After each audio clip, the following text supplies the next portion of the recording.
Hello and welcome. My name is Joe and I am the Panicked Monk, and you're watching Lost in Time, a Dwemer's tale. As you can see, Szenac has made it to Labyrinthian. He is here to find the Staff of Magnus in order to stop Ancano, who has done something, is doing something with the orb. That is preventing Szenac or anyone else from getting near it. So, we are kind of on a mission of urgency. The problem being that even though Szenac has been able to find his way here, he would have certainly been able to get directions and the general area where Labyrinthian is. Within this complex, it doesn't really know exactly where to go. This is actually a fairly big area. Not sure what it would have been used for. Maybe some sort of outpost or fort of some kind. Right, it has this big wall here with the top area where guards might have been able to walk around and survey the area. The big opening where we could, where not we or anyone, where people would come through. It's hard to say if there could have been a portcullis there or any kind of a gate at one time. But here we are. It's an ancient Nord structure, you can tell by the architecture, and it has been overrun by trolls. And that's kind of a problem. We cannot stand toe-to-toe. That is, Szenac cannot stand toe-to-toe with a troll, so he needs to stay a little distance away and hope that his conjurations and spells can take care of business for him. So, and that has been the case, as we can see. Now, you may have noticed that when danger became present, a spell kicked off. Szenac has recently employed on his way here the spell Akado's Recital, I believe it is. So he just has the one spell so far. I believe it can do up to 3, but right now he's just tied that spell to stone skin. So to give himself up, there's one here, the first one that our conjuration, the Zivilai warrior or sorcerer rather, took care of that one. But so we're not sure where to go. Szenac's not quite sure. It's getting dark and it's cold. He's kind of been on the road for a long time now. He left early in the morning, and since the trolls were over in this area, he's thinking that they must be protecting something, and this must be it. So let's go check this out. See if we can find our staff.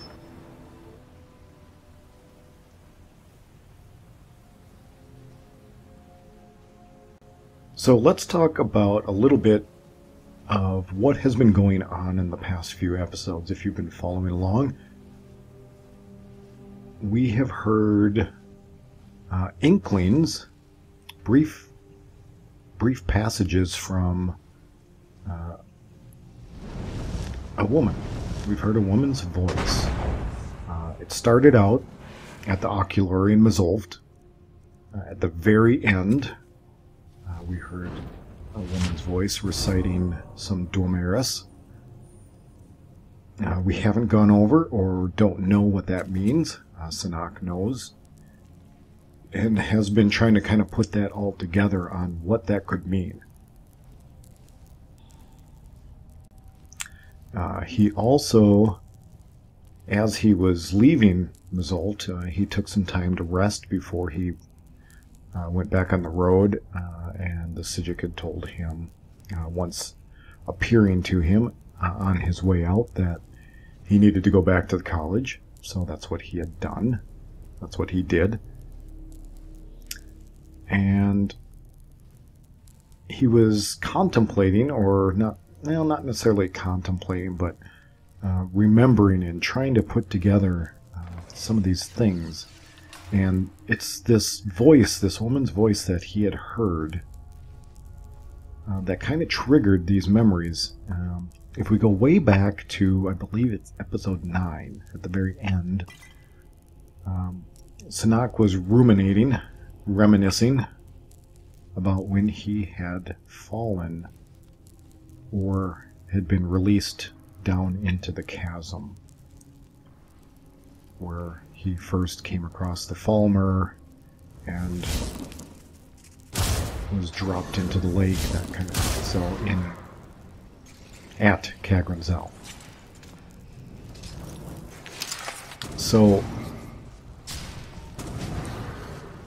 he originally started thinking about that experience once upon a time early on in the series, and he was having some trouble. He was having some trouble recalling what it all meant. He remembered a voice. He remembered a voice, and that he recalled it being, very otherworldly almost, deep and ancient.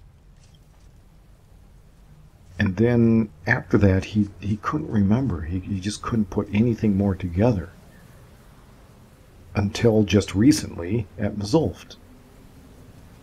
So he started reminiscing once again after hearing the woman's voice, and that it was speaking in a language that he understood.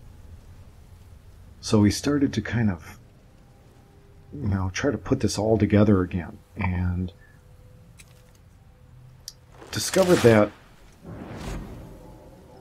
that experience that he was recalling earlier may not have been as he remembered, and that maybe, very likely, it wasn't this deep ancient voice, but rather this woman's voice that was somehow distorted, at least in his memory. So he's trying to put this all together, and the one word that he remembers from both experiences is this Lachelfton. And he doesn't know why, but it means something.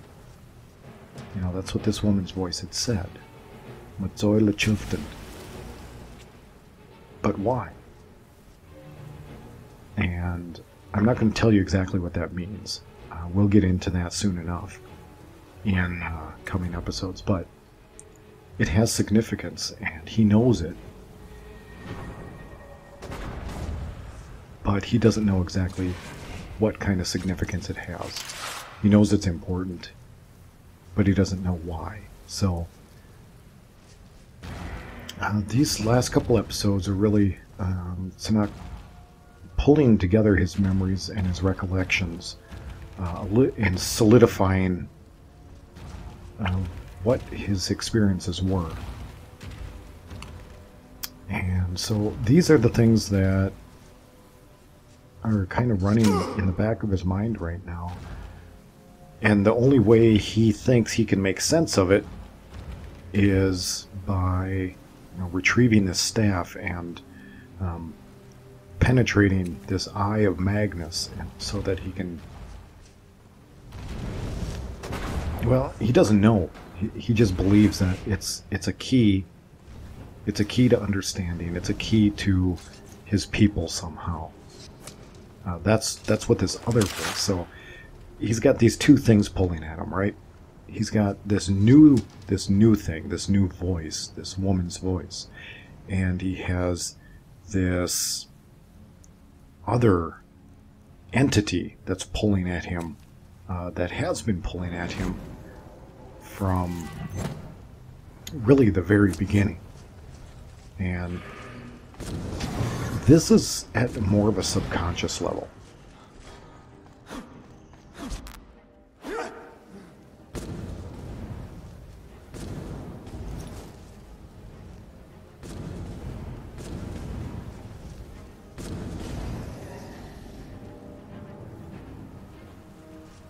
This other entity that has been kind of leading him in a certain direction.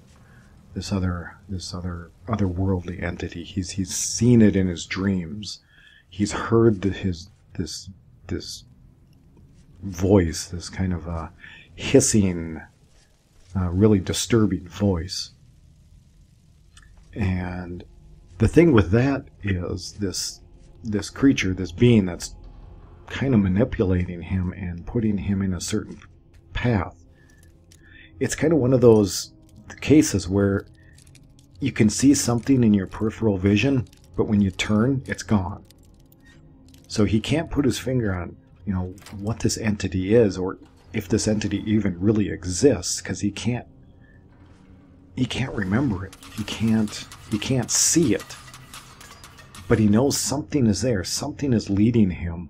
Something is goading him in a certain direction. But he doesn't know what it is, and he actively isn't aware of it. This is at a subconscious level, and again, it's like seeing something out of the corner of your eye, but not being able to actually see it. Because every time you look for it actively, it's gone.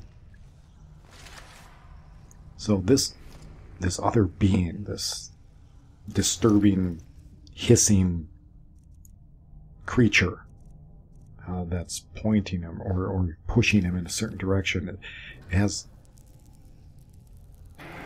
got him going in one way, and that's the voice that he's adhering to at the moment to try to find this Staff of Magnus, because it's almost like this this inner dialogue almost that's telling him, you need to do this. In some sense, he doesn't believe that it is an inner dialogue, it is himself, but in another sense, it's the only thing that makes sense. It's the only explanation there could be. Because, there's no other reason to believe differently. So he's got what he believes is kind of this inner voice, this inner monologue leading him along, and this has been with him, like I say, almost from the beginning.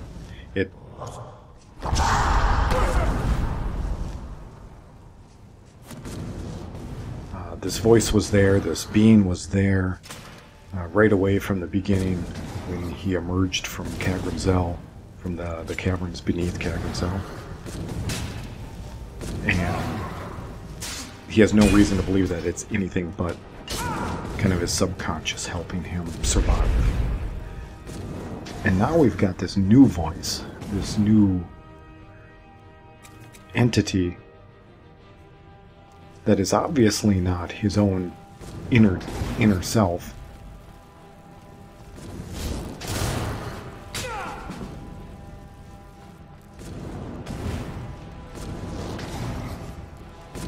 Trying to guide him in a certain direction. It's feminine. It's familiar. But again, it's like on the periphery. He can't focus on it because every time he tries, it disappears. So it's like he has these two opposing views, these two opposing beings trying to steer him, trying to guide him, and only one has just recently presented herself. So he's not sure what to think of that, but he knows it's important. He knows there's something profound about it. He just doesn't know what. So in the meantime, the only thing he can do, the only thing he is aware of, is Ooh, this is a bad time to run out of magic. The only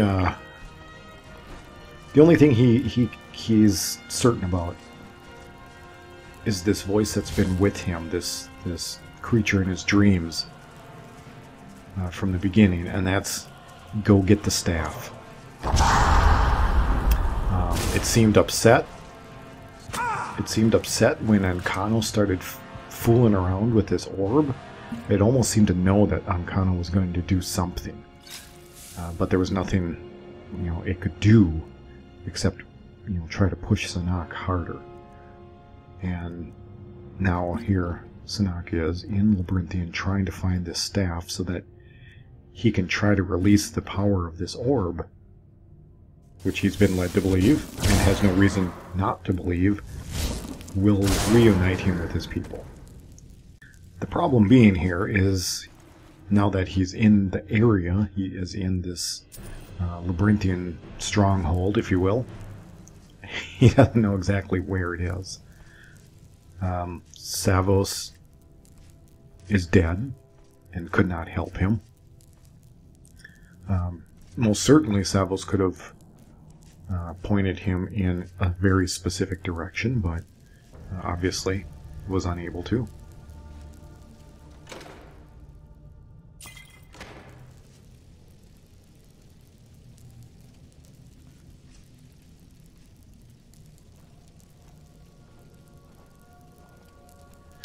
And all the other mages are really so distracted and distraught over the death of Savos that they're really, I don't think, of much help in guiding Szenac where he needs to be.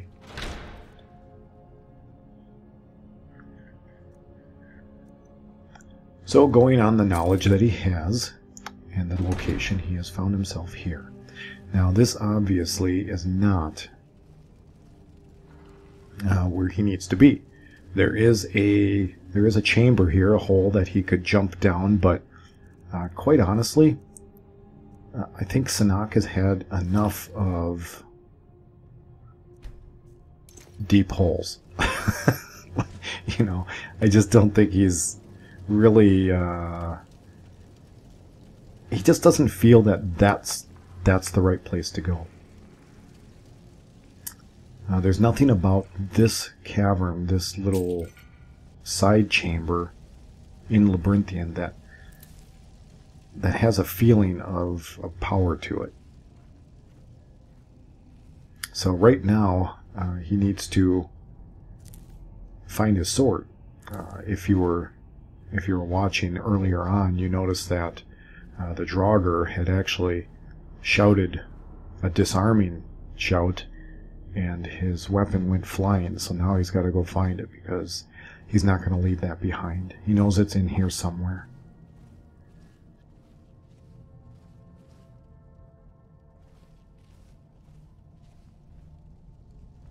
And hey, there it is. We got lucky. Sometimes that can be an impossible task to try to find a weapon that you've been disarmed with by a shout. We got very lucky here. I mean, just from game mechanics, it could disappear into a crevice you can't get to, or clip underneath a rock, or who knows, or you in the underbrush of something, or just end up somewhere where you can't reach.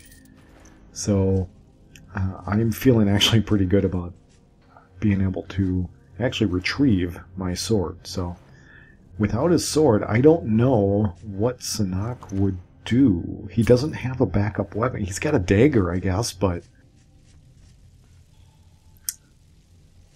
his hand-to-hand, his melee combat skills they're decent. They're getting better, but certainly with just a dagger, they wouldn't be good enough. So it was very fortunate that he was able to find his sword. So now he's just checking things out and seeing if there's any antechambers or anywhere else that maybe he had overlooked or is hidden somewhere that will lead to this staff that he's looking for. And so far it does not look that way. Okay, we're going to take that, and because it was late when we started off in this cavern, we're going to take this opportunity and we're going to rest. We will continue looking through Labyrinthian.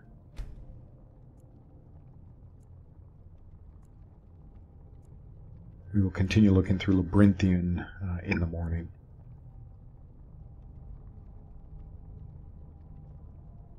Okay, we are rested, and there's really doesn't seem to be anything more here, so Szenac is going to continue on his way.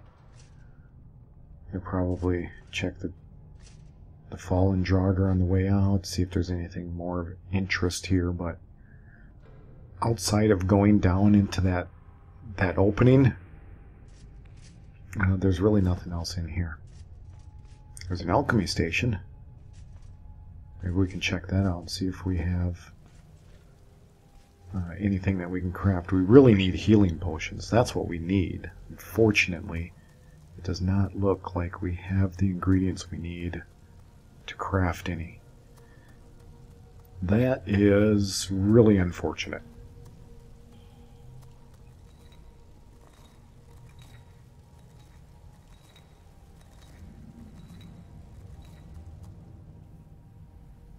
You know, as a player, for some reason, I never seem like, it never seems to me like the Szenac is ever prepared.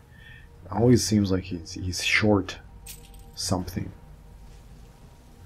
But you know, that's kind of how the character is. He's kind of headstrong and impatient. So he's not going to take a lot of time to get things that he might need and probably should find before going off on these ventures, because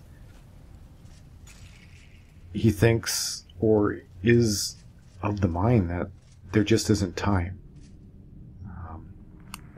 He's very focused and kind of has the blinders on, so all the preparation he should be doing by going out and getting ingredients to craft the right potions and smith up and hone his weapons and armor properly. He just never seems to feel there's the time to do that. And I think in the long run, that just it kind of more or less just makes his life more difficult. But that's who he is. That is who he is, and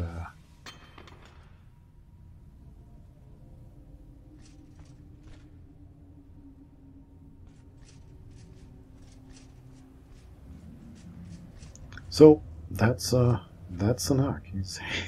He's very smart. He's very meticulous, but he's also very stubborn and very impatient. I mean, there's something to be said for over-preparing and the follies of such, but I think Szenac actually falls a little on the other side and is often underprepared.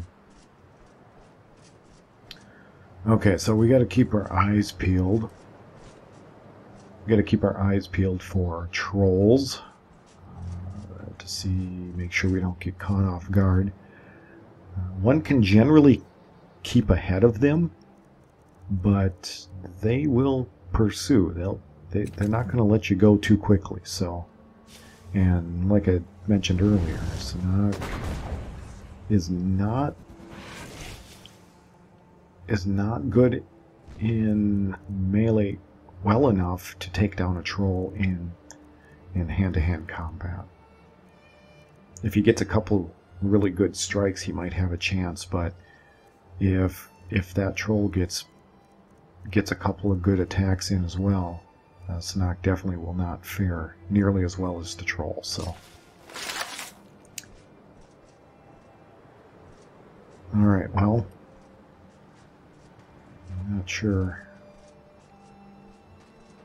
what's going on, so we're just going to kind of take this more or less methodically, and, you know, here's our next door, so we're going to try this one.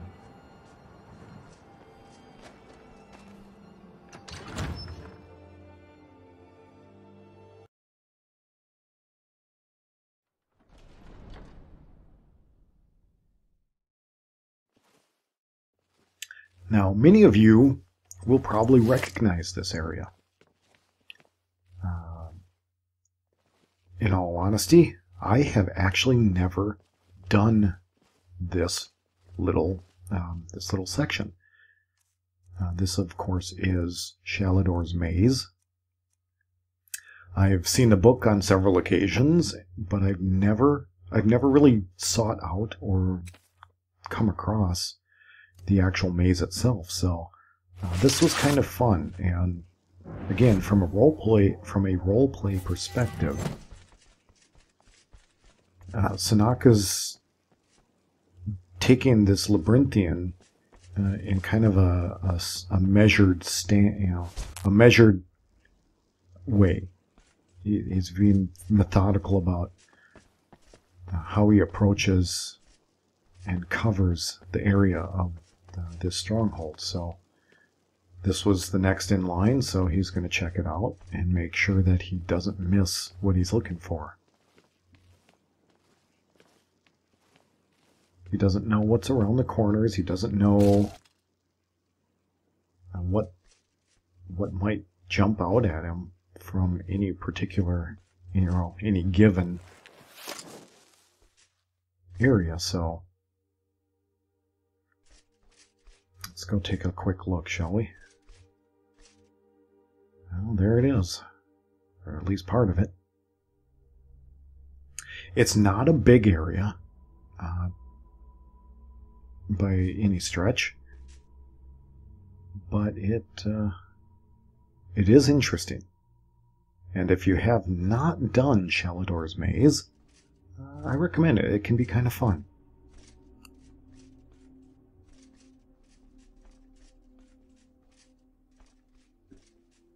If you have been listening to the podcast recently, we did touch upon this particular maze, and that it is a unicursal maze, meaning it is a maze, but it only has one route. So it's not like what you would consider or think of with, the Minotaur and, the hedge mazes, for example. But it's a maze in that you don't know what's coming up around each corner, even though there are no options to get lost in. You still are unaware of what's coming up just because of how it is built.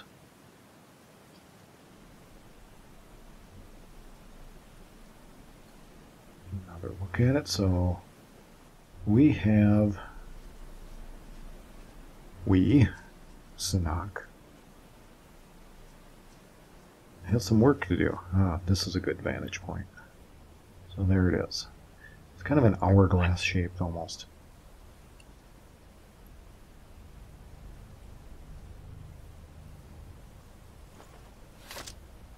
Doesn't appear to be any danger, so let's get a quick look at Mr. Szenac. Decked out for the cold.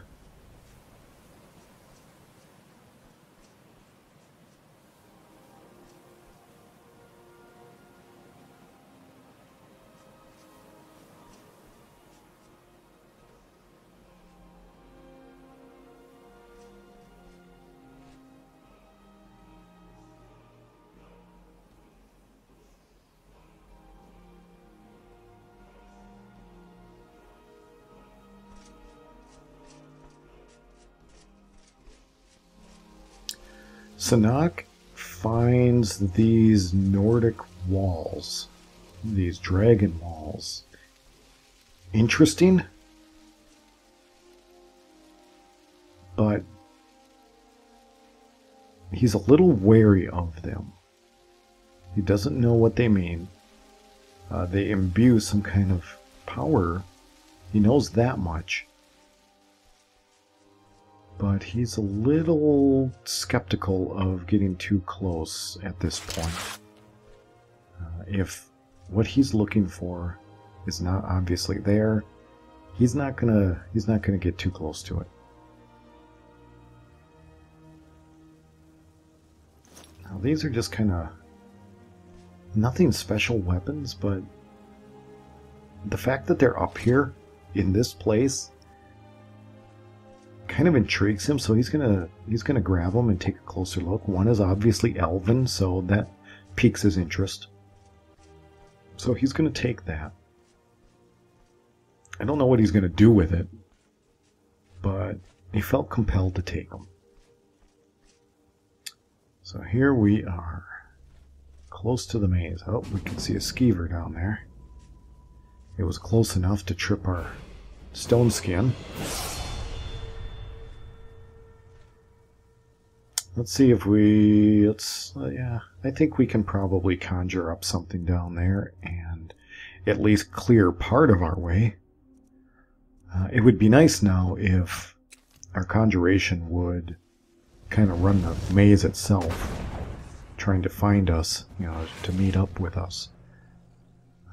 Unfortunately, I don't think that it is going to do that. Obviously, skeevers are no problem for the sorcerer, which is good. We like that. Oh, found something else. Let's go look. Kind of have a safe vantage point, or so it seems. Oh, where is he? Oh, there he is.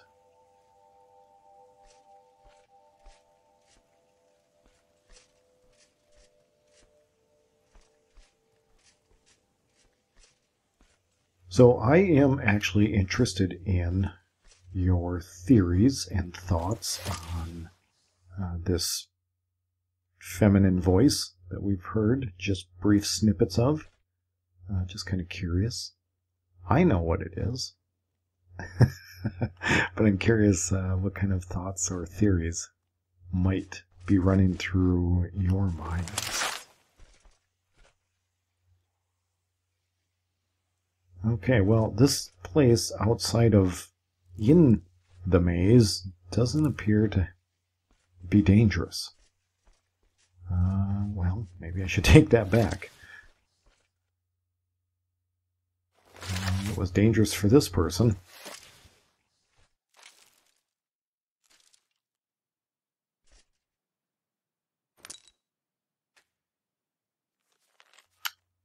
Enter twice, exit only once. Alteration will lead you to destruction. Only illusion shows the way to restoration. Conjure not, but be conjured instead. Interesting little riddle. Which will become obvious once we get going here.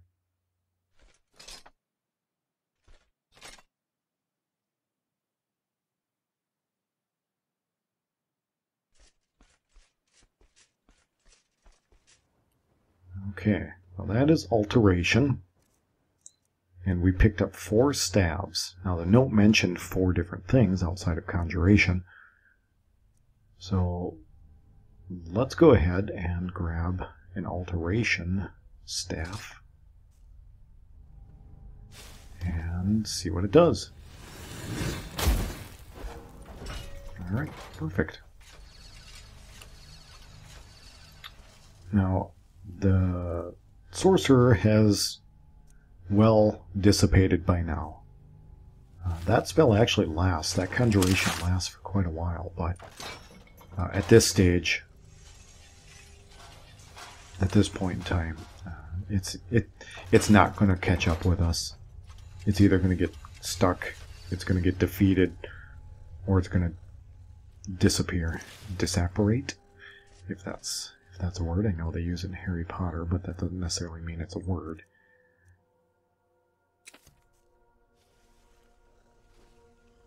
Of course, all words are made up at some point, aren't they?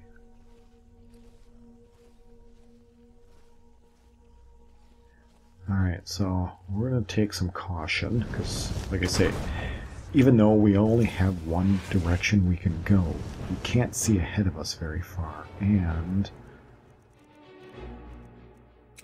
our conjured wraith seems to have been triggered by something, so let's use our ghost walk and take a peek. We only did one-handed, so we're not going to get a lot out of it. Yep, there we go. Alright, well, we didn't get far enough to drag her along, so we'll have to do this. Do this the hard way. We know there's skeevers. If that's all there are, we're in good shape. We can handle skeevers. Sword and shield will definitely take care of a skeever in pretty quick fashion. If there's minotaurs, like there could be if it were, say, Oblivion, that could probably be difficult, but fortunately Skyrim does not have minotaurs. Not without a mod. Don't know which one it would be, but I can't believe there isn't one out there that adds them, so they're actually, you can find minotaurs in the Bruma mod, and they are tough. I recommend, unless you are fairly high level, just leaving the minotaurs alone. They're kind of like giants in that if you give them a wide berth, they'll leave you alone. They're kind of territorial, so if you don't threaten their territory, they'll be fine with letting you pass. Get too close, however, they get kind of angry, so.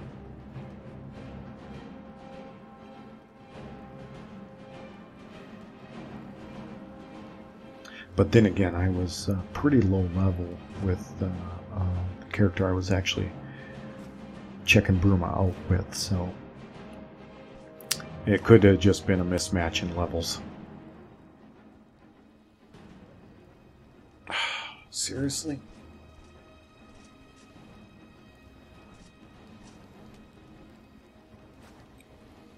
Now, hopefully there won't be a lot of background noise. I'll try to mute as much of it as I can. My recording area isn't exactly a soundproof room, so I get a little residual sound bleeding in from other parts of the house. Shouldn't be too much of a distraction.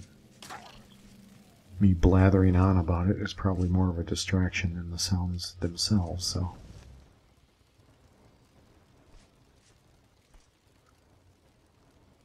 Now, I'm probably not going to do really any character voice in this particular episode. There was just a lot of things that I kind of wanted to start off with, especially with Szenac's dreams and his recollections, and kind of just go back over some of that stuff, because it's important. It's important to the story, it's important to the character. So I wanted to kind of highlight that. And if you are a literary type of person, you may have noticed, probably not, because I probably did a very poor job of it, but I did actually attempt to pull in, obviously I pulled in the same kind of somber tone, the same themes of his falling memories, that poem. The first rendition of it, I would not say is a poem, but I did actually try to give it a little bit of a poetic spin the second time around. So I did take the original falling dialogue and I modified it to fit the theme I knew I needed, which is, it doesn't sound like it, but there's actually a little bit of hope in that particular rendition, in that now he's starting to remember. So in the very first rendition, in episode 9, again, I think that's what it was, you'll notice at the very end, you know, he's like, I don't remember I remember nothing. Whereas in the end of this last version, he says he remembers. I remember. The voice. He's starting to put it together. It's starting to come back to him. And that's kind of what I wanted to get. I wanted to bring in a little bit of hope. Now, it's still far from being happy and all that, but there's a hint of hope there. But what I was actually getting to was with that particular rendition of the falling dialogue, I tried to form it into using blank verse, which is a poetic style of... Come on. This guy, he just, in these narrow corridors, you just can't get past him, and man, he looks pissed. But I tried to style it in poetic verse, which, in the type of poetic verse I tried to emulate, gives this kind of heartbeat rhythm. You know, it's kind of a da-dum, da-dum, da-dum, da-dum kind of cadence to it, where you have stressed and unstressed syllables alternating. So there's 10 syllables in total for each line, and they alternate between being stressed and not. So it gives it kind of a rhythm. Whether or not it was successfully pulled that off, that's up for debate. And maybe not even that much. But that was the plan, the goal. So look it up. I've kind of found a new appreciation for different styles of poetry. I would not say that I'm a poet by any means, but I think there can be some... I can see why people get into doing poetry, because it has there's a challenge to it, you know, to kind of smith, you know, wordsmith, if you will, put together these, you know, words to present a concept or an idea, but within these formats. So there's the challenge, is to, you know, adhere to the format, but still get your idea across. So I think that's where the challenge and the interest that I kind of see in different poetic styles. Blank verse is an interesting one because it doesn't rhyme. It's more of a rhythm. Haikus, of course, don't have to rhyme, but they do adhere to a format. I can't remember it off the top of my head. It has to do with syllables and lines. So that's super helpful, right? But fortunately, there's this thing called the web that has all this amazing information on all these different things that you can use at your fingertips. Go to your library if you have to. And support your local library, by the way. They're a good thing. But anyway, now I've gotten completely off topic. But that's okay, right? Because it's my series. I'm entitled to have an off-topic episode every now and again, right?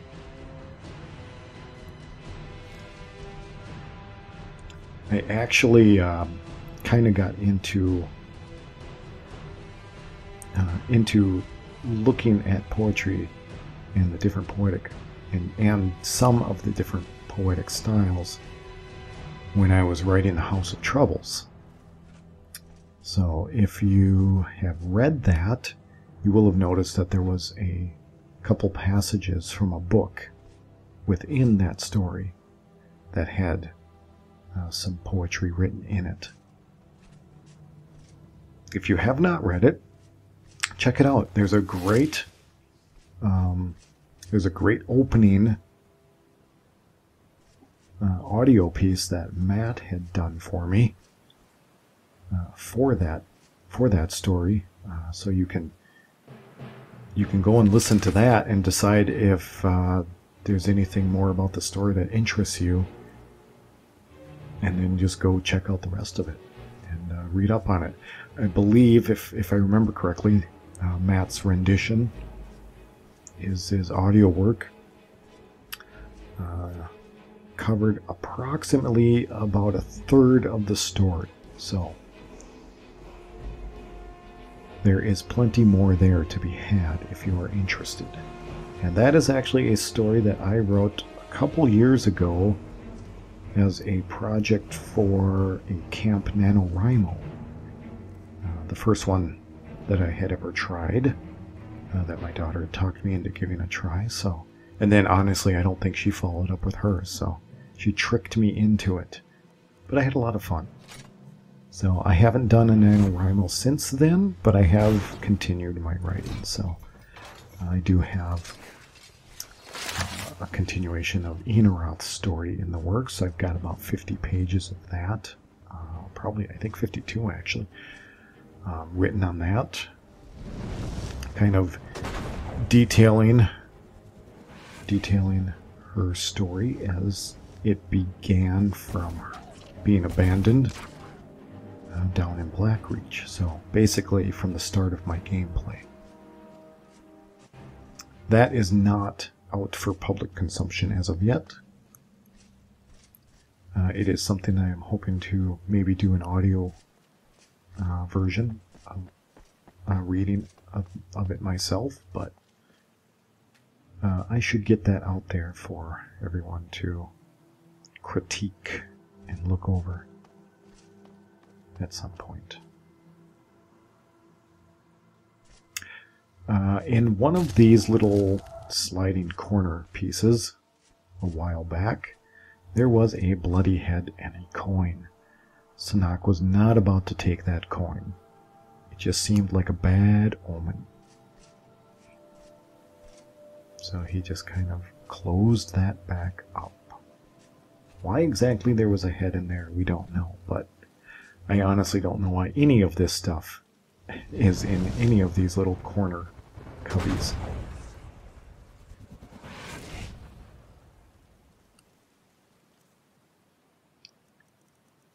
Alright, well, we have made it to the other side. So now if we remember our piece of paper that we had found from the burnt corpse, it said enter or exit twice. Enter, exit twice. So on one side we entered and then we exited, and I think it was enter twice. No, I can't remember. Anyway, I think we have now met that particular requirement, and the staves, of course, we used to enter each half. So we started out with alteration, which led to destruction. And now in this particular case, I think we need illusion. Bloody rag, so yeah, no thanks.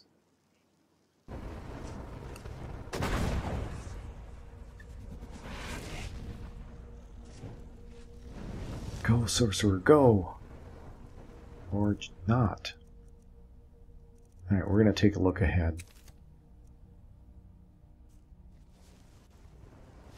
The maze has not been too terrible bad at this point, but I don't know.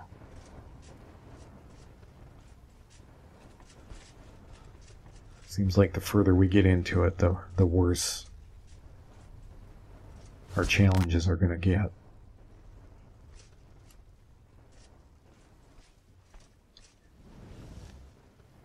Now, at any point, Szenac probably could have left this area and continued on his search outside Labyrinthian, but he's not positive that this isn't where the staff is. Oh, startled me. So he's going to see this to the end, because this seems like just the kind of thing that a person might need to do and go through in order to get to that big prize, if you will. So basically, This is the kind of thing he would expect a powerful item to be hidden behind.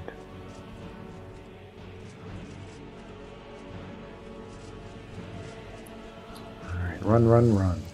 Oh, hey, that's not cool. How come that guy didn't follow me? Dang it.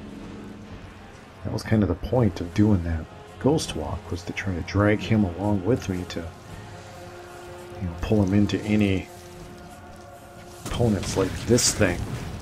I hate these things. I always have such a tough time getting a beat on them to get a good swing in. Oh. They elude me.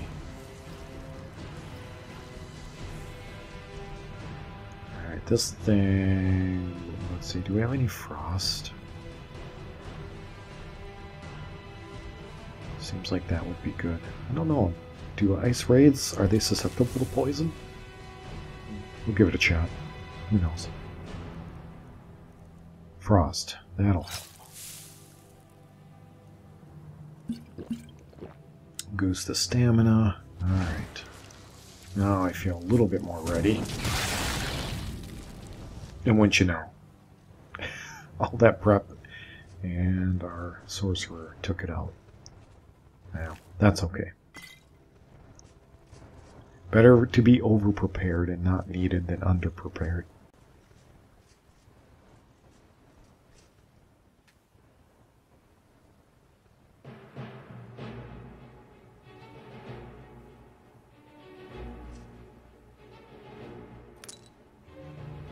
Well, I hope everyone is doing well. I'm glad that you came back. Thank you. Oh, that's that bloody rag. We don't want that. It has about as much interest as that bloody head. Oops, skeever. Alright, I think we got this. Alright. Charging power attack, probably a little bit overkill, but again, better safe than sorry. This guy didn't make it through very well. Made it quite a ways. Makes you wonder if maybe that ice wraith got him, and then the skier drug him back to this little hole. But if that's the case, his bones look pretty pretty clean, so how long's that ice wraith been sitting there? Or the skeevers?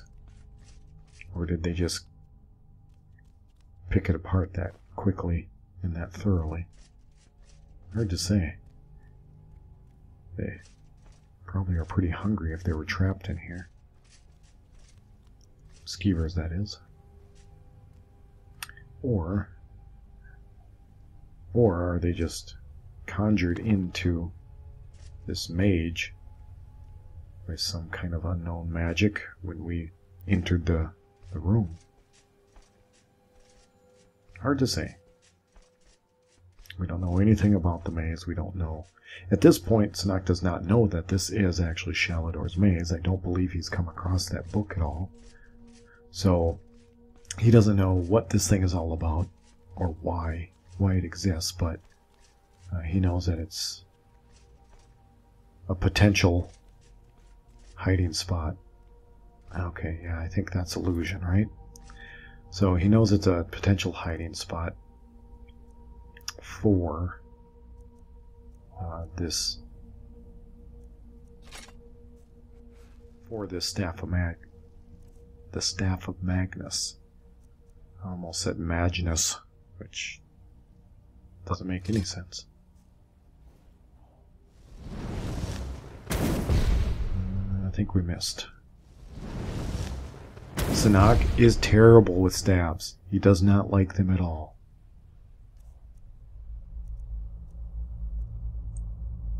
Alright. Let's check this out.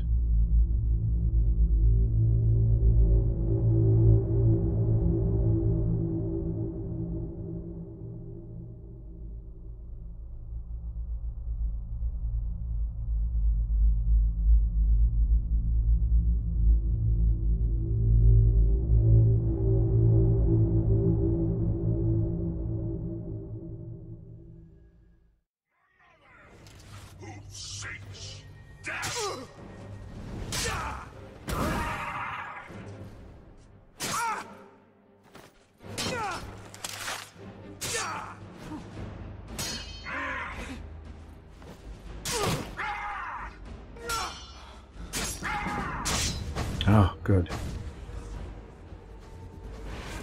Oh, not good. And no, not sneak. Run, run, run. It's just the worst. And we're gonna... Oh, damn it. They're a lot faster than I expected. Uh-oh. No, no, no. Come on. We want to pull that chain. There we go. Ouch.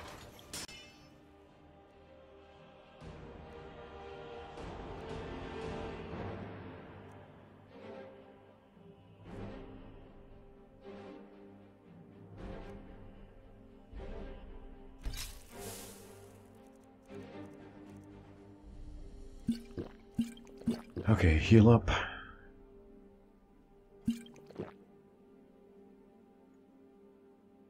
Now, hopefully we got that pull chain before that Atronach got through. I was really hoping to try to trap them all on the outside, but this guy, because I just wasn't quick enough off the mark. Oh, good. Oh, good. Yeah, the Atronach is behind. I wanted to get them all behind there, but I wasn't quick enough, and that Dwemer caught up with me a lot faster than I was hoping.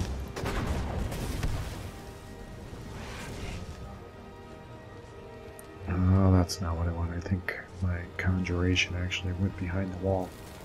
Oh, proximity. That's not good.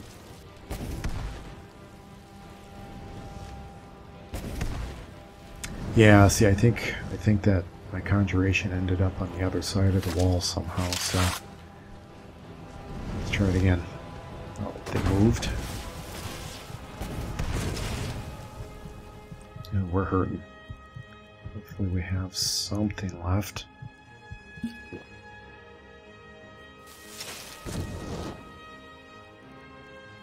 We do have... There you go. Fast healing, that's what I want.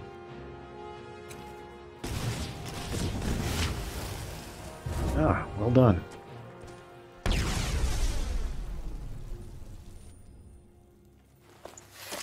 Well, it mostly worked. They didn't have to deal with the Atronach, so that was good. And this guy was not quite as bad as I was expecting. Well, ladies and gentlemen, that's going to bring us to the end of this episode. Thank you once again for joining me, Szenac. Until next time, safe travels.